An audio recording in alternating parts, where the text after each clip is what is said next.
Souffrez-vous d'oppression thoracique, de sensations d'étau dans la poitrine, de poitrine qui se serre? Si c'est votre cas, alors peut-être que votre foie est engorgé. Nous allons voir dans cette vidéo quels symptômes doivent vous alerter et comment y remédier, comment détecter si c'est bien un engorgement du foie ou pas. Nous allons voir tout ça dans cette vidéo. Restez avec moi. Je suis Mariette Biernacki, je suis coach et naturopathe et j'accompagne les personnes qui souffrent de stress, d'anxiété et de fatigue chronique à travers des consultations, que ce soit donc en ligne ou également à Lille. Donc si jamais vous êtes concerné par des problématiques de fatigue chronique, de stress chronique, que vous vous reconnaissez dans ces problématiques, je vous invite à passer à l'action dès maintenant en téléchargeant mon e-book qui se situe dans la barre d'infos. C'est un cadeau que je vous fais, il est complètement gratuit. C'est un e-book dans lequel je vous partage des conseils qui font vraiment la différence et qui pourtant sont souvent négligés. Lorsque l'on souffre justement de stress chronique et de fatigue chronique, ce sont des conseils qui peuvent vraiment vous aider à mettre un plan d'action en place. Donc n'hésitez pas à le télécharger, il est complètement gratuit comme je le disais. Donc passons tout de suite à notre sujet du jour, à savoir les engorgements du foie qui peuvent causer des oppressions thoraciques. Donc déjà petit rappel par rapport à ce que fait le foie et quel est le rôle de cet organe. Donc le foie c'est un organe qui est vital, hein, on ne peut pas vivre sans foie, c'est un organe qui est aussi le plus lourd dans notre corps, donc il pèse environ 1,5 kg, donc ce qui est beaucoup pour un organe. Il se situe donc juste ici sous les côtes, sur le côté droit. Cet organe, il a vraiment de très nombreuses fonctions dans notre corps, et d'ailleurs aujourd'hui elles ne sont même pas toutes connues pour ainsi dire, puisque les scientifiques découvrent régulièrement de nouvelles fonctions liées au foie tellement il est important pour nous. Donc aujourd'hui on va voir les principales fonctions de cet organe et la fonction première et une des fonctions premières de cet organe est justement la filtration de notre sang. Et c'est pourquoi aussi le foie est si important, c'est qu'il est vraiment un filtre dans notre corps, qu'il est là pour épurer tous les déchets qui peuvent s'y trouver. Tout le sang passe en fait à travers ce filtre qui est le foie pour pouvoir l'épurer des différentes toxines qui peuvent s'y trouver, que ce soit des toxines qui soient issues de notre environnement, mais aussi de notre alimentation. Également, le simple fait de vivre produit des déchets aussi, donc tout ça c'est le foie qui s'en occupe. Le foie est également un organe de synthèse et notamment de synthèse de la bile qui est une substance qui est indispensable à l'émulsion des graisses. Donc c'est pour ça qu'on dit souvent que le foie entre en cause dans la digestion des graisses, ce qui est tout à fait le cas. Et donc en fait il produit cette bile qui va être stockée dans la vésicule biliaire par la suite, qui est un petit réservoir pour pouvoir stocker la bile, mais c'est le foie qui la produit. Et le foie est également un organe de stockage, et en particulier de stockage de glucose, donc de sucre. C'est une réserve de sucre dans le cas où vous n'avez pas à manger pendant un certain temps, que ce soit pendant tout simplement la période de la nuit, également si vous jeûnez, ou alors si vous avez des repas qui ne contiennent pas de féculents, c'est votre foie qui va se charger de faire monter votre glycémie pour que vous puissiez correctement vous nourrir. Donc ça se fait sous forme de réserve de glycogène en fait dans le foie, puisque le foie va, lorsqu'il y a du sucre dispo, il va en stocker une petite partie sous forme de glycogène pour pouvoir le relâcher par la suite si vous en avez besoin, si vous n'avez à un moment plus de réserve de sucre. Le foie est tellement impliqué dans beaucoup de fonctions dans notre corps et notamment dans la production d'énergie que s'il dysfonctionne, s'il est fatigué, s'il est engorgé, vous pouvez avoir tout un tas de symptômes qui découlent de cela et notamment chez certaines personnes ça peut être une grande fatigue. Et donc quel peut être le lien entre le foie et les oppressions thoraciques? Le foie, comme on l'a vu, est un filtre. C'est-à-dire que si ce filtre, à un moment il est bouché, il est encrassé, il fonctionne plus très bien, vous pouvez voir ça comme une sorte d'entonnoir en fait. Si votre entonnoir, il y a un dépôt au fond, si ça bouche ce que vous mettez, vous allez pouvoir rajouter autant de liquide que vous voulez pour le faire passer dans votre entonnoir. Vous allez voir qu'au bout d'un moment, l'entonnoir il va déborder, qu'au bout d'un moment, ça va stagner dans l'entonnoir. C'est exactement pareil pour le foie. Si le filtre est bouché, vous pouvez vraiment voir ça comme un filtre qui pourrait s'encrasser si jamais on n'en prend pas soin ou si jamais il y a trop de travail à faire. Tout ça peut faire qu'il y a un ralentissement en fait de la filtration du sang au niveau du foie. Et donc qu'est-ce qui se passe à ce moment-là? De la même manière que dans votre entonnoir, le sang à ce moment-là il s'accumule au niveau du foie en attente de pouvoir être traité. Et si jamais c'est pas le cas, pour différentes raisons que nous allons évoquer aussi aujourd'hui, le foie va avoir une stagnation de sang en attente de filtration qui peut créer justement des sensations d'étau dans la poitrine, d'oppression thoracique. Donc on va voir maintenant quels sont les différents symptômes qui doivent vous alerter quant à l'engorgement de votre foie puisqu'ils peuvent être nombreux. Donc je vous invite à pouvoir essayer de voir par rapport à vous-même si vous vous reconnaissez dans certains des symptômes que je vais citer.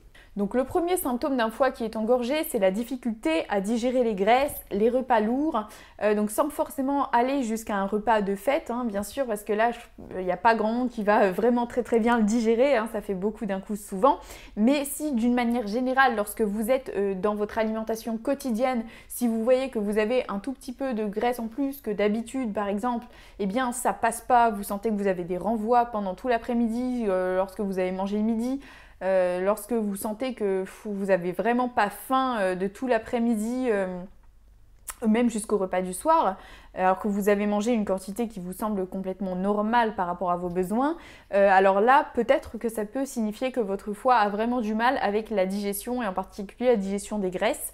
Donc ça peut être un premier signe. Deuxième chose également, ça peut être des personnes qui me disent parfois qu'ils le ressentent après avoir mangé, une sensation de gêne carrément au niveau du foie, voire parfois une petite douleur aussi. Donc bien sûr, si c'est une douleur très vive et violente, vous consultez immédiatement un médecin, bien évidemment. Mais si c'est une gêne qui est latente, qui est chronique au niveau du foie lorsque vous mangez, ça peut signifier que votre foie justement est à la peine avec votre digestion et donc il peut être engorgé. Donc voilà pour un deuxième symptôme. Une troisième chose également, ça peut être une sensation d'écœurement, une sensation d'avoir un peu jamais faim, comme d'avoir comme un peu toujours trop mangé, alors que ce n'est pas, si ce n'est pas votre cas et que vous avez cette sensation-là, ce n'est bien sûr pas normal. Parfois, ça peut être aussi les personnes qui me disent qu'ils n'ont pas faim le matin, que le matin, elles ont cette sensation d'avoir la bouche pâteuse, la bouche sèche, qu'elles doivent vraiment se rincer la bouche le matin. Ça peut être aussi un signe que votre foie est engorgé. D'ailleurs, je vous invite à faire un petit test devant le miroir. Vous regardez le matin là et vous tirez la langue. Et vous voyez si sur les côtés de votre langue, vous avez comme des petites vaguelettes sur les bords, et bien ça c'est très souvent signe que le foie est à saturation. Autre signe très fréquent d'un engorgement du foie, ce sont les migraines chroniques, les maux de tête, les personnes qui ont souvent des lourdeurs aussi à la tête, cette sensation c'est ça d'avoir comme une lourdeur au niveau de la tête, ça peut très souvent venir d'un engorgement du foie. Également, si vous ne supportez pas du tout l'alcool, même en très petite quantité, si vous sentez que vous en buvez à peine, même un demi-verre et ça passe pas du tout, alors certainement que votre foie est déjà bien en peine s'il n'arrive pas à traiter même un demi-verre d'alcool. Autre chose également, si vous souffrez de varices, de problèmes de jambes lourdes, si vous avez également des hémorroïdes chroniques, donc là je parle pas d'hémorroïdes qui peuvent survenir de manière aiguë une fois comme ça pour une raison qui peut être diverse, mais si vous avez régulièrement des sensations d'oppression au niveau du petit bassin et des hémorroïdes, justement ça peut venir d'un engorgement du foie, comme je le disais, avec des stagnations de sang à certains endroits. Donc voilà, soyez vigilants par rapport à ça, gardez-le en tête si c'est quelque chose qui vous concerne. Il y a autre chose également qui revient très souvent, c'est l'acné. Les personnes qui souffrent d'acné, donc il n'y a pas que les adolescents, même s'ils sont souvent concernés par cette problématique, il n'y a pas que. Et donc au niveau du foie, bien souvent ça peut correspondre aussi à une alimentation qui va plus surcharger le foie au moment de l'adolescence, mais aussi ça peut être en lien avec des problématiques hormonales. Enfin là ce n'est pas l'acné le sujet de cette vidéo, mais c'est souvent très corrélé avec le foie. Donc à garder en tête aussi si vous avez souvent des problématiques de peau, des petits boutons qui apparaissent sur la peau de manière un peu inopinée comme ça et régulière surtout. Et puis dernière chose qui revient très souvent également lorsque le foie en peut plus, eh bien c'est la constipation, c'est la difficulté à aller à la selle. Donc si vous n'avez pas au moins une selle par jour, là on parle de constipation. Donc dans ce cas-là, oui, le foie peut très bien être impliqué dans le processus puisque c'est la bile qui va, lorsqu'elle est libérée, lubrifier les selles et les aider à s'évacuer. Donc si jamais le foie est fatigué, cela peut gêner la bonne évacuation des selles, donc à garder en tête également. Donc si vous vous reconnaissez dans l'un ou plusieurs des signes que je viens d'énoncer, alors vous avez probablement un engorgement du foie. Mais ceci dit, ces symptômes ne sont pas là pour vous faire peur. Je n'ai pas énuméré tout ça pour vous dire qu'il faut vous inquiéter à tout prix, mais simplement pour vous faire réagir justement. Et puis maintenant, on va voir qu'est-ce que concrètement on fait. Ça vous permet de prendre conscience de ça, puisqu'on ne peut pas changer quelque chose dont on n'a pas conscience. Donc bien évidemment que le premier levier pour pouvoir pallier à ces problèmes de foie va passer par l'alimentation. Ça paraît assez évident, mais qu'est-ce que concrètement on peut faire au niveau de l'alimentation pour ça? Bien évidemment, faire attention à la consommation d'alcool, puisque c'est quelque chose qui est traité par le foie et qui le fatigue vraiment, surtout s'il y a déjà une faiblesse.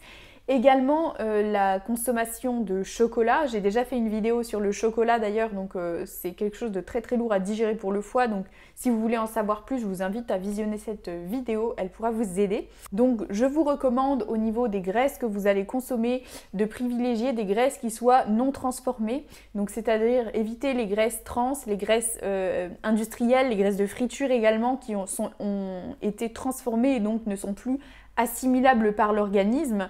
L'organisme n'en tirera rien au niveau nutritionnel et elles vont plutôt être considérées comme un déchet, donc à éliminer par l'intermédiaire du filtrage du foie notamment. Par contre, cela ne vous empêche pas, même bien au contraire, de privilégier des graisses de bonne qualité, que ce soit des graisses saturées ou insaturées. C'est-à-dire que lorsque le foie est fatigué, ça ne veut pas dire qu'on supprime les graisses, bien au contraire, elles sont indispensables aussi au bon fonctionnement du foie. Je vous recommande aussi par exemple des graisses comme l'huile d'olive qui sont très facilement digérables au niveau du foie et qui même l'aident à fonctionner. Donc l'huile d'olive peut vraiment vous aider dans ce cas-là. Si vous avez déjà une petite faiblesse pour la digestion des graisses, privilégiez l'huile d'olive, ça devrait vous aider. Attention également à votre consommation de purée d'oléagineux, parce que ça, je vois souvent des personnes qui se tartinent des purées d'oléagineux, des beurres de cacahuètes et tout sur des tartines. Donc pourquoi pas, mais attention à la consommation, parce que ne tartinez pas ça comme un Nutella qui ne contient pas autant d'oléagineux. Sous prétexte que c'est la même quantité dans la cuillère si vous voulez, parce que ça fait une très grosse quantité d'oléagineux. Si vous regardez, en fait, si vous faites à un moment une purée d'oléagineux maison et que vous voyez la quantité d'oléagineux qu'il faut pour avoir une petite quantité de purée, vous allez vous rendre compte de la quantité que cela représente dans une petite cuillère et donc à quel point cela peut être lourd pour le foie, puisque les oléagineux, même si vous avez un foie en bonne santé, sont quand même lourds à digérer pour le foie, donc il faut en avoir conscience. Ça ne veut pas dire que vous ne pouvez pas en manger, mais simplement soyez consciente de ça. Et puis, dernière chose que je vous recommande au niveau de l'alimentation par rapport au foie, c'est également de privilégier des produits qui ont un goût amer. Donc je pense notamment aux endives, aux pamplemousses par exemple, aussi aux pissenlits, vous pouvez faire des salades avec. En plus c'est le printemps, donc vous allez avoir des beaux pissenlits disponibles. Donc tout ça, c'est des plantes qui ont la capacité d'aider notre foie à évacuer la bile. Toutes les plantes au goût amer, on en a de moins en moins aujourd'hui parce que c'est vrai que les goûts se sont un peu aseptisés, on est de moins en moins adeptes des goûts un peu forts comme ça, mais ceci dit, en fait à la base, ils sont bien prévus pour des fonctions pour nous, et l'amertume en l'occurrence aide à l'évacuation de la bile, donc je vous recommande de consommer ce type de produit si jamais vous avez une petite faiblesse au niveau du foie. Donc voilà pour l'alimentation. Au niveau de l'activité physique, c'est également très important d'avoir une activité physique qui est régulière pour bien faire fonctionner votre foie. Tout simplement parce que l'activité physique, elle aide au niveau de la bonne circulation du sang dans le corps. Elle va aider la bonne vascularisation de tout le corps et donc elle va aussi accélérer le rythme de filtration, et donc le foie il va moins y avoir de stagnation de sang et notamment au niveau du foie. Donc ça va vous aider aussi de ce côté. Bien évidemment, le stress, l'anxiété, l'aspect émotionnel vont beaucoup impacter le foie. Qui n'a pas un jour senti cette sensation de stress ou de peur qui nous recroqueville un peu sur nous-mêmes, ça impacte les organes qui se situent dans ces zones. Donc le foie en fait partie. Et notamment, on dit souvent en médecine traditionnelle chinoise que le foie est relié à la colère. C'est-à-dire que les personnes qui portent en elles beaucoup de colère, que ce soit une colère consciente, que l'on puisse dire oui, je suis en colère contre telle chose, contre telle personne, mais aussi contre l'actualité. Si l'actualité, quand vous l'entendez, elle vous met en colère, elle vous énerve, vous pouvez être sûr que c'est votre foie qui est impacté par cette colère. Et parfois, ça peut être aussi de manière inconsciente, hein, puisque la colère aussi, elle est beaucoup cataloguée comme une émotion négative, entre guillemets. Beaucoup de personnes vont se dire « Ah non, non, moi, la colère, je suis pas en colère, moi, parce que quelque part, ça nous ennuierait hein, de se sentir en colère, d'avouer que nous sommes en colère, à nous-mêmes d'abord. » Donc il est important de pouvoir faire aussi un travail de ce côté si jamais peut-être vous vous reconnaissez dans ce que je dis. En ce qui concerne les plantes qui peuvent vous aider pour le foie, alors là il y en a vraiment toute une myriade et donc c'est la raison pour laquelle aujourd'hui je ne vais pas vous conseiller de plantes particulières pour le foie, tout simplement parce qu'il y en a tellement lorsque l'on cherche sur internet, hein, que ce soit les pissenlits, les artichauts, le chardon-marie, le desmodium, voilà, il y en a tellement et je tiens à dire qu'elles n'ont pas toutes la même action au niveau du foie et que parfois ces plantes, hein, bien sûr, n'ont pas une action que au niveau du foie, hein, mais vont impacter aussi d'autres organes. Il y en a certaines qui vont plutôt protéger le foie, le réparer, d'autres qui vont plutôt le drainer, l'aider à éliminer les toxines. Et donc, suivant votre cas, cela est vraiment important de voir lors d'une consultation, hein, qu'est-ce qui est bon à prendre ou pas pour vous, parce que si je vous conseille une plante et que vous êtes déjà par exemple fatigué, que je vous conseille une plante drainante, eh bien cela risque d'aggraver vos symptômes. Donc c'est pour ça qu'en général je ne préfère pas conseiller de plantes pour le foie sans avoir la personne en face de moi, tout simplement parce que cela pourrait ne pas vous être profitable finalement. Par contre, je vous donne un petit conseil qui peut être vraiment utile pour le foie. Et là, ça peut convenir vraiment à tout le monde. C'est quelque chose de tout bête, tout simple et qui ne coûte rien du tout. C'est de mettre sur votre foie une bouillotte le soir au moment où vous allez vous coucher. Au moment aussi où vous êtes en digestion, hein, ça va vraiment aider le foie puisqu'il a besoin de chaleur pour bien digérer, pour bien fonctionner. Donc déjà, si vous lui enlevez quelque part la nécessité de produire lui-même cette chaleur pour pouvoir bien fonctionner, vous décongestionnez un peu la zone par la chaleur aussi, donc ça va vraiment l'aider. Donc vous mettez une bouillotte bien chaude au niveau du foie pendant 15-20 minutes lorsque vous allez vous coucher, hein, par exemple, ça peut vraiment aider votre foie. Donc n'hésitez pas, c'est un petit conseil tout simple et puis ça fonctionne vraiment bien. Les oppressions thoraciques ne sont bien sûr pas toujours liées à un foie qui est engorgé, hein. C'est un facteur qui revient souvent, mais ce n'est pas forcément le cas.